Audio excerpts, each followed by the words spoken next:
Life is precious. I think we would all agree. But often we find that we take the very things that we do every day in life for granted until something happens in a blink of an eye. Hello, I'm Tom Russo, and this is In a Blink of an Eye, where we discuss stories from ordinary people whose lives are changed in an instant and how they overcame through faith, courage, and determination. Join me on this podcast for uplifting stories of how people face various challenges and learn to not only survive, but thrive. In a Blink of an Eye is sponsored by tradingcardsmarketplace.com. Discover, connect, and collect. That's tradingcardsmarketplace.com. Now, I have to tell you, folks, seems like I'm a broken record because every one of my guests is so special to me. But what an incredible guest I have today, who also happens to be a cousin of mine from the great state of Michigan. I have with me Natalie Frias, and what a story, ladies and gentlemen, she has. Natalie, welcome to the program. Thank you so much for having me. I'm really excited to share my story and just bring more awareness to kidney disease and What hopefully help a what an couple people incredible understand it. story, and I can't wait to dive into it. But first, tell the people a little bit about yourself. Tell them where you grew up, where you went to school, that kind of stuff. Okay. So I am from Grand Rapids, Michigan, well, slightly outside of it. I'm an only child. I have a Sicilian father, or had, sorry, he passed away 2 years ago.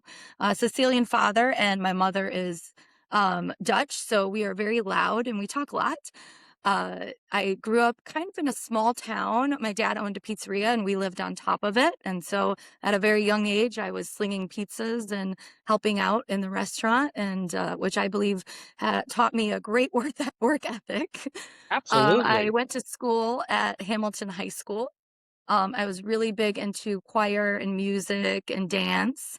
I did a year at Hope College as a dance major. And then I moved to California where I ended up getting into the personal training kind of field in the fitness industry, and absolutely fell in love with boxing and teaching classes and helping people get healthy through fitness.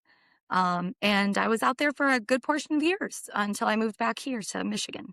Well, I know for a fact that when you went out to California, you were suffering from something that kind of caused a problem. In fact, it started when you were at Hope College, I believe, and then Mhm. you moved out to California to kind of get a fresh start. Tell us a little bit about that because I know that was a tough time in your life. Yeah. So I suffered from an eating disorder. It actually started prior to Hope College. I always was very self-conscious of my body, and my dad, he'd always been overweight, and I always saw people kind of making fun of him or him struggle with different health issues, and I think it just put a fear in me, basically, to have that happen to me as well. And so I started to control food more than I should have. So when I got to Hope College, I was working out probably about 5 hours a day, maybe only consuming about 400 calories. And I was a dance major. And so one of my dance teachers made the dean of Hope aware of what was going on. And they basically didn't let me go to any of my active classes because they were worried about me. And I just I couldn't get through it. And so after 1 year at Hope, I ended up leaving there, because I just wasn't in the physically or mentally, emotionally in the right state to be, trying to get through college at that And point you in lost a time. lot of weight during that time period, right? Well, yeah, I went down to 90 pounds. Um, yeah, I was pretty much skin and bones. And then I think my boyfriend broke up with me at the time, and it just kind of took me in a tailspin the other way. So then I just started eating like crazy, and stopped working out. And I think I went from 90 pounds. And I don't know how much I finally ended up weighing, but I think I went up to a size 16, you know? Yeah. And so it really just, I basically didn't know who I was or what I was doing, with Almost my an life. identity issue as far as your Yeah. self-worth. Tell me Yeah. a little bit about I know off camera you mentioned to me that that it almost made you angry with God during this time Yeah. period. I just kind of was like, why am I going through this? Somebody that always like knew what I wanted to do in life. I wanted to be a dancer. I wanted to do different things. I always had this kind of dream to move to California and really pursue dance. And then I was so mad that when I entered college, everybody had that 4-year plan, right? And mine got kind of rocked.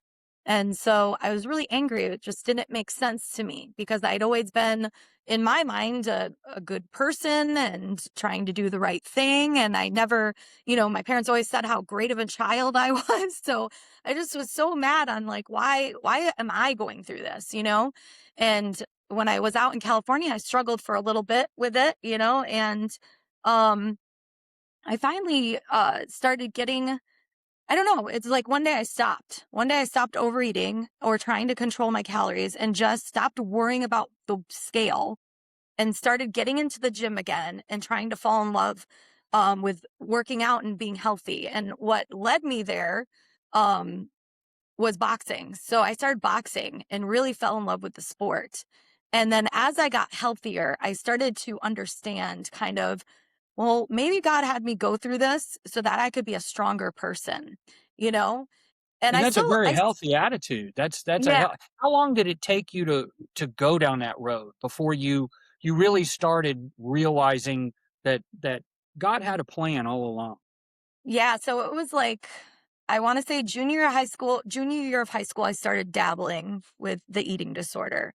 And then, um, all the way up to 2 years after probably 2 years in, maybe even 1 year in California, I started just kind of getting away from my views on food and my views that I had to be in the gym for like 5 hours a day, and I really tried to just mentally, physically, and emotionally get into a positive state, Going back and try to, to you said it might have mm, started when you were in high school. Was yeah, do you think I know you said you had a self-image issue with yourself. Was there bullying involved as well? Was there peer pressure that you think might have led to that as well? there was there was a little bit of bullying when I was younger. I was called fat, and I wasn't like fat, but I had baby fat, and then, as a dancer all my life, so you're staring at yourself. I'm only 5'2", so I'm around all these tall, lanky girls, that are super skinny. They're more of the dancer body type, and I had people doubt me too for being only 5'2". Like I had a dance teacher tell me I would never do point because I wasn't the right body type. So again, there's a focus on my body, There's right? yeah, there's a shame almost to it, and Yeah. it's a sad thing, and let me tell you something, girl, great things come in small packages, I know you know that. My Yeah. wife is 5'2", and she's a spitfire, so I understand. Yeah. So yeah, there That was just a lot of doubt. I think too, though, I just saw my dad go through so many health issues, and I remember one time we were watching The Nutty Professor at the movies, and it's I don't know if you remember it. It's with Eddie with Eddie Murphy. Murphy? Yeah, Yeah, and he becomes a big guy, through science. Or no, sorry, he's a big guy who becomes a little guy. And there was all right, these fat jokes in it. And it yeah. really like, everybody's laughing. Even my dad's laughing the whole time. And I am crying. I'm like in tears because all I can think is like, how horrible for my dad to sit here and they're laughing at somebody that is his physique, And and I think I just really internalized it, I really internalized it, and because I couldn't help my dad, um, I, tried to control my own self, Right, in that way. right.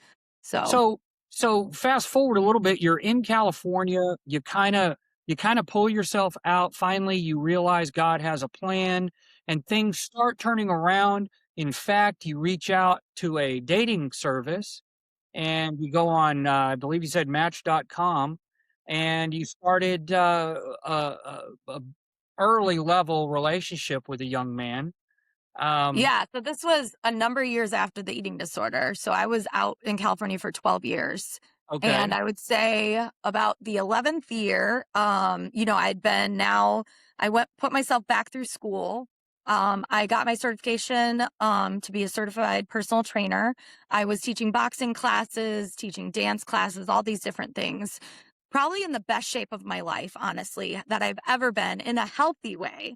And I just wasn't meeting the right people, for as a life partner. And I was in my 30s now, so there was a little bit of this stress of, okay, am I going to find somebody kind of that I get to spend my life with, and I'd always prayed to God for a partner, even at a young age. You see your friends dating and in junior high, and you're like, why can't I have a boyfriend? Like, Right. and Right. so, so I still was praying to God, like, where's my guy, And so I went on a dating site and I told myself, I'm just going to go on dates and I'm going to try not to say no, And have unless it's fun. like, And have yeah, just fun. have fun. Yeah. And so I was going on all these dates and I was kind of you get burnout explaining yourself all the time, And so Right. I was like, this guy reached out to me on Match.com and I said, okay, this is the last date I go on for a while. I'm going to focus back on myself again and then I'll revisit it later. Well, then, me and this guy went on a date, we ended up talking so much. We closed, the restaurant said, hey, we got to close up. So then we went to the Starbucks next door. And again, they were like, hey, we got to close. Um, so he walked me to a car, and what I found so impressive is that we didn't just like end it there. He didn't just say, bye, I'll call you. He basically planned the next date already right away, which told me, wow, okay, like this could be something. And so we had been kind of seeing each other for a month, just going on dates. And I got a call from one of my doctors, and I had gone for like a routine blood work.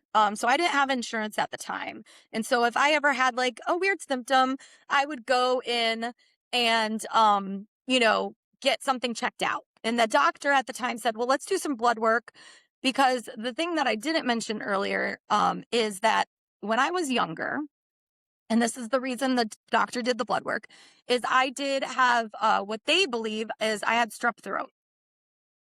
And strep throat damaged 30% of my kidneys.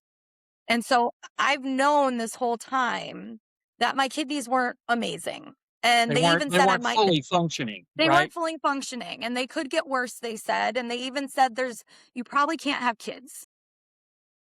So And so so, this is folks, this is where this blink of an eye moment happens because as amazing as Natalie's story has been to this point, it gets unbelievably amazing at this point. So pick it up now. You have this blood work, and here we go. yep. So I get the blood work done and I think I got a call or they left a message. And so I checked my message. It was like 6 a.m. because I had to teach an early morning class.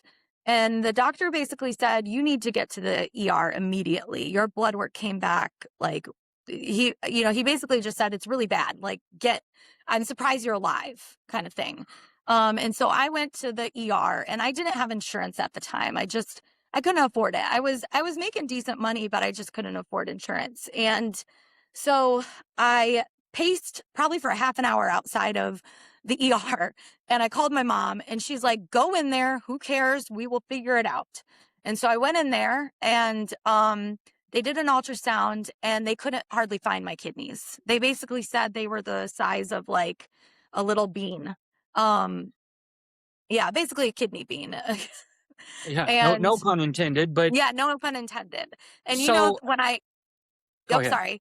When I started to kind of think about it, when they told me that, the only two symptoms I had, and this is why I tell people to get regular checkups, is I was tired, fatigued, and which didn't surprise me because I was teaching classes all the time. I was really active and I just thought I was fatigued.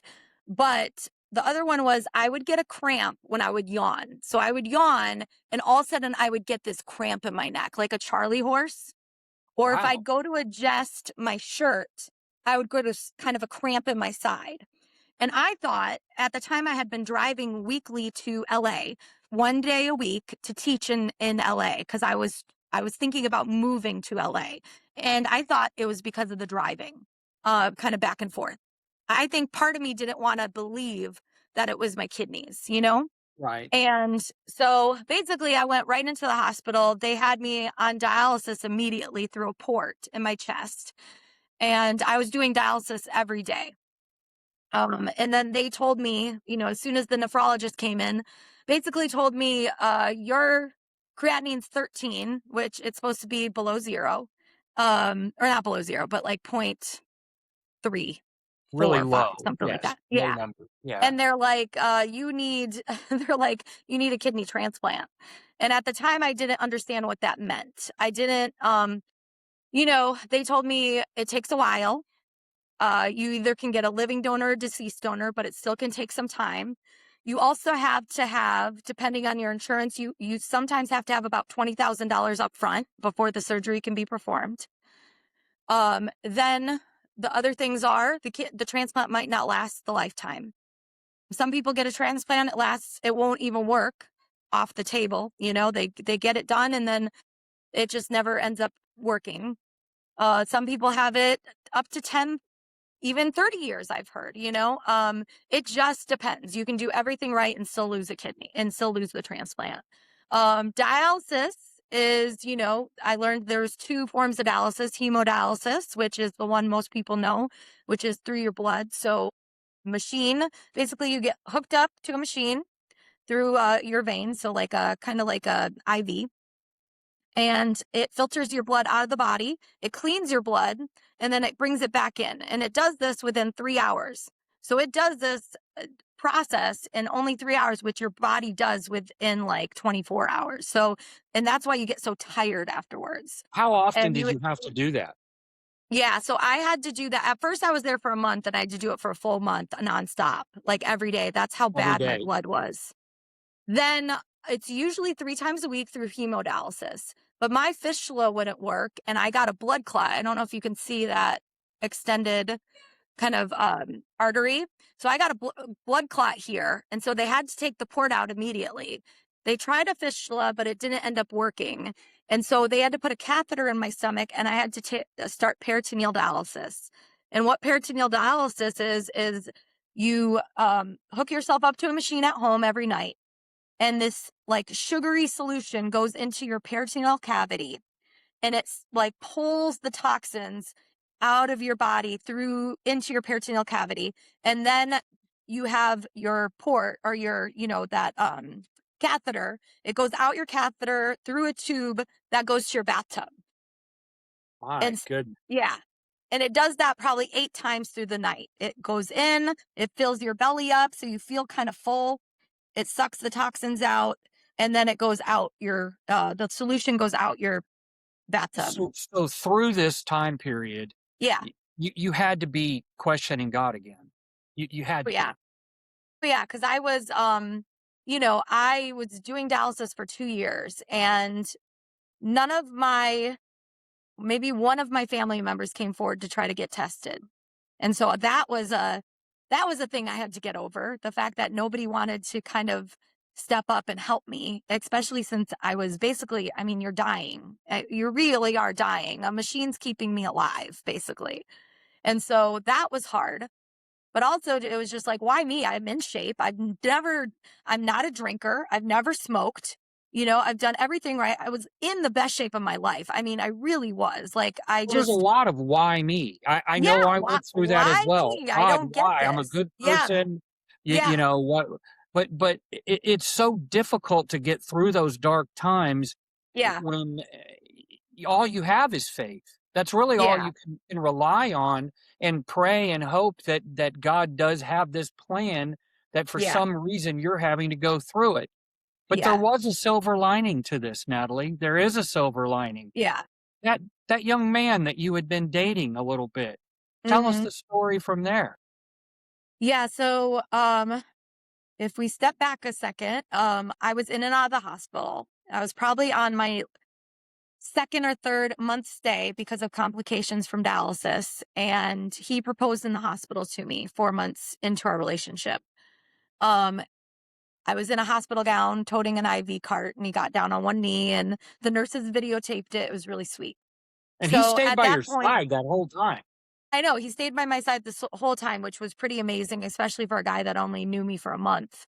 Um, and then he was actually the one that came up with that idea that we moved near my family. So we wanted to start the kidney transplant process. And UCLA was where I started at, but it was very big and the process was going to take a long time. And the drive itself is crazy. I mean, if you've ever been on the 101 in California, it is crazy. So we made the decision to move near my family to have more of a support system. And also because we had heard about the Trinity transplant process. And so we moved, and probably it was that Christmas. So maybe 3, 4 months after we moved to Michigan, bought a home in Hudsonville. He said to me, I'm going to get tested to see if I'm a match. And so I believe New Year's Day, we got a call and found out he was a match. And Isn't our that wedding, that is a we, true yeah, blessing. What an yeah. incredible blessing. I know, but here's the kicker. So me and my me and my I don't know, like we were getting ready for our wedding too this whole time. So we had set our wedding out 2 years because we were hoping we'd get the transplant, I'd have time to recover, and then we would celebrate our wedding, this new beginning kind of thing, with the transplant and everything. Well, we were only when they wanted to do the surgery, which was only 3 months away. They basically said that March we would have the transplant. They had a date to open. And they said we could either do it that March or we could do it in July. There was 2 openings. Well, our wedding was in June in California. We had already planned it, paid for almost everything. And I'm sitting here going, well, what if I'm puffy? Or what if this? Or what if that? And so I'm thinking about all these things instead of like, yes, let's get the transplant and take that March date. I'm like, well, what if we wait? But the thing is I really wanted to step into my wedding with my husband's kidney, this new beginning for us, especially because both of us, I mean, even they don't talk about how much caregivers go through with when their spouse or their significant other is going through something like this. It's a lot on them too. And so we were going through a lot. And so to have that transplant before our wedding and to be able to kind of start anew was just we were like, okay, let's do March. So we have the surgery. It's a successful. I did have rejection probably a week after, and so I had to go back into the hospital and they had to switch up my medications.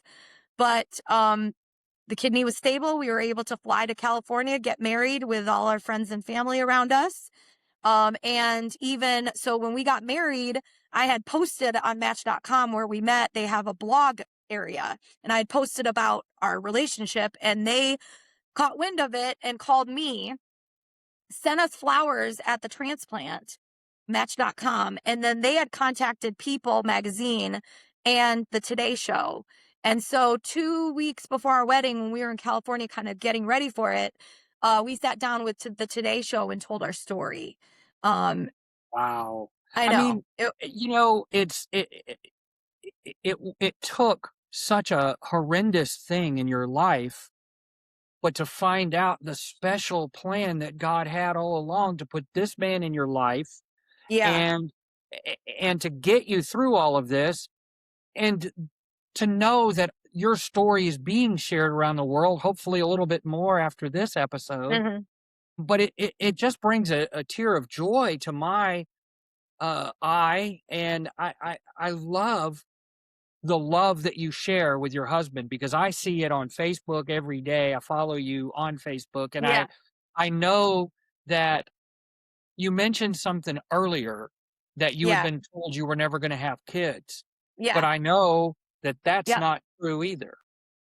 Yeah, so luckily, I mean, honestly, the transplant happened at a perfect time where I was still in my childbearing years, just barely. I was 36. So, we had to, or I think I was 34 when I got the transplant, and we had to wait 2 years to make sure the kidney was okay. And then they gave us the approval to try to have kids. And we now have 2 beautiful children, that wouldn't have been Oh yeah. possible without that kidney. And so, yeah, Amen. I'm very thankful to God. And I'm very thankful to my amazing doctors and just everybody that has supported me through this process because I wouldn't have gotten there without everything that has What accompanied. what message would you tell our listeners Hmm. about overcoming obstacles in your life when life seems so bleak? Because everybody's got their own story and everybody's Yeah. got their crosses to bear, if you Yeah. will. I had my eye, you had your kidney, your eating disorder. What advice would you give to people that are going through a really dark time?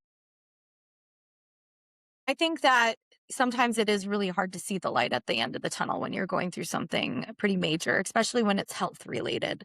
Um, but I guarantee if you can get to that other side, whatever that may look like, right? It might not look perfect and it's definitely not beautiful always, the process of getting there. But if you can get to some point where you're feeling, where your health is stable or where you come out and you have some stability, um, it teaches you so much about yourself and how strong you are. And that's what I truly believe why God had me go through all these things, is I believe he had me go through this so that he could show me how strong I am, but also so I could help others. Because after my kidney transplant, COVID happened. And because of COVID, we kind of basically my husband said, quit your job, stay home for a while, because we were so nervous about losing the kidney. That was my main concern. I did not want to lose my kidney. And I had heard some stories through other transplant patients that lost their kidneys because of COVID. And so I stayed home and my husband said, why don't you go back to school? Like you've always said you wanted to get more schooling. And I said, yeah, you know what? That's not a bad idea. And so I went to GRCC and I went through their occupational therapy program. And I thought, wow, this is great. I can help people that are going through different things and help them find their independence and their voice and their identity. And I can relate because I've been a patient many times. So you're taking this challenge throughout your entire last portion of your life that Yes. you've gone through, and you're helping others. God has Yes. led you to a Yeah. ministry of helping others. And Yeah. that is a really beautiful, beautiful thing. And I, for one, can't tell you how proud I am that I'm related to you. That means so Thank you. much because I think it's such a great thing. It's what I'm trying to do with my ministry here with Yeah. this is to share people's stories of when you're faced with something, it's not the end of the world. God will get you Yeah. through it and you'll come out stronger on the other end. And when you do, make sure you help others along the way that are going that way. And that's so cool that you're doing that. That is and you're also still doing the physical work too, right? You're still boxing, you're still teaching physical training and things like that. Yeah, so I'm mainly teaching at the hospital. So I'm at Mary Free Bed, Grand Rapids Rehabilitation Hospital downtown, and I'm inpatient. And so we do a lot of strength training there, and I actually teach classes there. I teach boxing, and I help with cardio drumming. I teach some upper body classes, and then I also work with individuals one on one, whether it's through everyday tasks or getting their upper body stronger.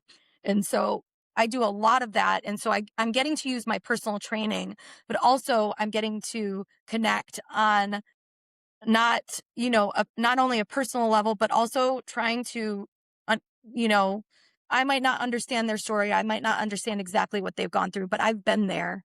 I've been in dark times and pain and all And these you've different got your things. own story. Yeah. Yeah, exactly. And so I can talk to them and I can hopefully help give them some hope, that they'll get to the other side. It just can take time. And I think the biggest lesson I learned too is that we don't have control of life. We have, and it doesn't always have to be this set timeline or what we have planned with our life. We have to kind of give it up to God or whatever we believe in, right? To go, you know what? I'm going to just I'm going to just be. I'm going to learn, I'm going to grow, and I'm going to let it unfold how it's supposed to. And I think I just always had tried to control my life so much, like through food, my weight, my working out, just different things, right? And when I finally just let go and just accepted that this was the journey I was on, I found so many beautiful things unravel. I mean, if I wouldn't have gone through my eating disorder, I would have never gotten into the fitness field. I got into the fitness field, which helped me through kidney disease, dialysis, and into my transplant. And then all of that led me into occupational therapy. So God And had a along the way, plan, you even started a great family as well. Along the way, exactly. you started a great Yes. family as well. Yep. And It's such a beautiful story, and you mentioned something, you had to let go, and one of my favorite sayings is, "Let go and let God."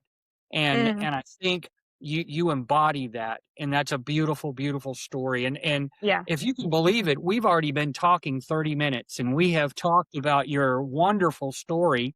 I wanna close the show here, but I want you to hang on just for a moment, okay? Okay. Yes. If you like hearing uplifting stories of overcoming challenges in life, click the like and subscribe button below. Perhaps you have a story of your own to share: an accident, sudden loss, PTSD, alcohol, drug abuse, a natural disaster, illness, and you would like to share that journey of overcoming. Please contact me at the email again shown below for consideration for a future podcast interview. I rely on viewers like you to share their stories, like Natalie's here. I bugged her for over a year and I finally got her. So I'm really excited about it. I reached out several times on Facebook and wanted to make sure we had the right time to do this. And again, I'm so grateful to Natalie for sharing her story. Thanks again to tradingcardsmarketplace.com for their continued sponsorship to bring these great stories to all of us. Tradingcardsmarketplace.com, discover, connect, collect, awaken the collector in you. And I want to thank everyone out there, especially my family, our military, veterans, and first responders who put their lives on the line every day. And please don't forget our teachers and medical professionals who all make the world better, one person at a time. But most of all, thank God for all the blessings in our world. We just need to make sure we concentrate on them every single day. Until next time, my friends, you know what I'm going to say. Carpe diem, seize the day.